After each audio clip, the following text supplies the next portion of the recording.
अस्सलामुअलैकुम दोस्तों, उम्मीद करता हूँ कि आप सब अच्छे होंगे, स्वस्थ होंगे। स्वागत है मेरे channel Sahabuddin voice bye effect में। आज आप लोगों को बताऊंगा नील की स्टोरी, जो 18वीं सदी से 19वीं सदी तक अंग्रेजों ने चंपारण की धरती पर चंपारण के किसानों के साथ में कितना अत्याचार और शोषण किया। तो इससे पहले अगर आप लोगों ने मेरे चैनल को सब्सक्राइब नहीं किया है तो सब्सक्राइब करके बेल आइकन दबा दें, ताकि आने वाली हर एक वीडियो आप सबको मिल सके। बिहार में नील की खेती 18वीं सदी के अंत में शुरू हुई और 19वीं सदी के मध्य तक अपने चरम पर पहुंच गई। इस अवधि के दौरान बिहार नील की खेती के लिए भारत का सबसे बड़ा उत्पादक था। नील की खेती एक श्रम गहन प्रक्रिया थी। किसानों को नील की खेती के लिए अपनी सबसे उपजाऊ भूमि का उपयोग करना पड़ता था। नील की फसल को उगाने के लिए किसानों को पहले खेत को अच्छी तरह से तैयार करना पड़ता था। इसके बाद उन्हें नील के बीजों को बोना पड़ता था।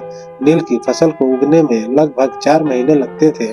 नील की फसल पकने के बाद किसानों को इसे काटना और सुखाना पड़ता था। इसके बाद किसानों को इसे एक विशेष प्रक्रिया से गुजरना पड़ता था, जिससे नील का रंग निकलता था। नील का रंग निकलने के बाद इसे इकट्ठा किया जाता था और नीला रंग बनाने के लिए उपयोग किया जाता था।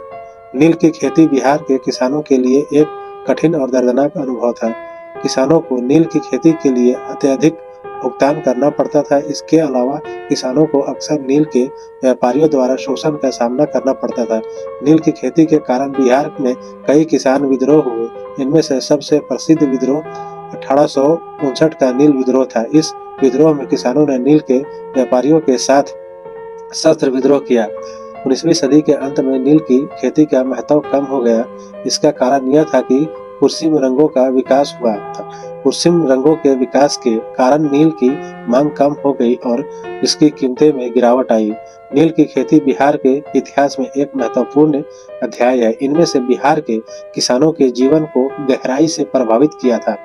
नील की खेती की प्रक्रिया को निम्नलिखित चरणों में विभाजित किया जा सकता है। खेत को अच्छी तरह से जुताई और समतल किया जाता था। इसके बाद खेत में खाद और यूरिया डाले जाते थे। नील के बीजों को खेत में बोया जाता था। फसल को नियमित रूप से पानी और यूरिया दिया जाता था। नील की फसल को पकने के बाद काटा जाता था। नील की फसल को सुखाकर तैयार किया जाता था। नील की खेती के लिए उपयुक्त मिट्टी उपजाऊ और अच्छी तरह से सूखा हुआ होना चाहिए। नील की फसल को उगाने के लिए पर्याप्त धूप और पानी की आवश्यकता होती थी।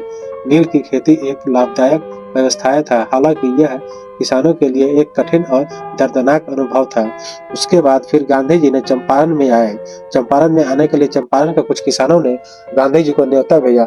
आखिरकार एक वो दिन था जो गांधी जी ने किसान के लोगों का, यहाँ के किसान के भाइयों का न्योता कबूल किया और चंपारण में आए। चंपारण में आकर के चंपारण सत्याग्रह एक आंदोलन शुरू किया, जिससे चंपारण के किसानों को नील की खेती से मुक्ति दिलाया गया। अगर वीडियो आपको अच्छी लगी हो तो लाइक शेयर कमेंट करना, और अगर अभी तक हमारे चैनल को सब्सक्राइब नहीं किया तो सब्सक्राइब करके बेल आइकन दबा दें, ताकि आप हमारी हर एक वीडियो को देख सकते हैं। अगर हमें आप फेसबुक पे देख रहे हैं तो फेसबुक पे हमें फॉलो करें। जय हिंद, वंदे मातरम, अस्सलाम वालेकुम, खुदा हाफिज़।